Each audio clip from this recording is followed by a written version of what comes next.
मंडळी, बुलेटिनची सुरुवात करूया एका मोठ्या बातमीनं।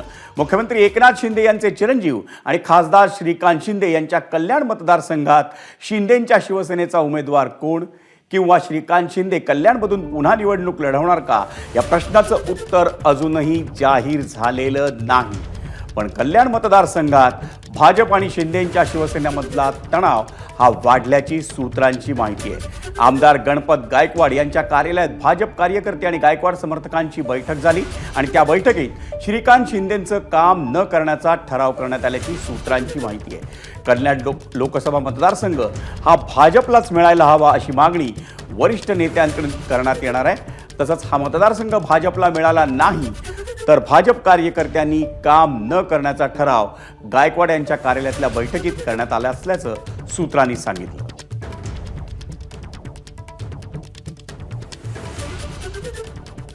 कल्याण पूर्वच नव्हे, ही लोकसभा असेल किंवा भारतीय जनता पक्षाचा कोणताही कार्यकर्ता असेल, त्याचं माननीय आमदार गणपतशेठ गायकवाड यांना 100% समर्थन आहे।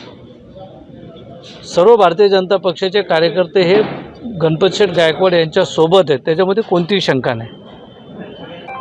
कार्यकर्त्यांनी अशी मागणी करणं यात गैर काहीच नसतं ना।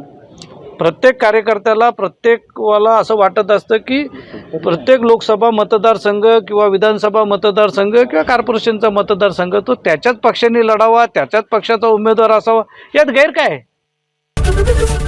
एबीपी माझा, उघडा डोळे बघा नीट।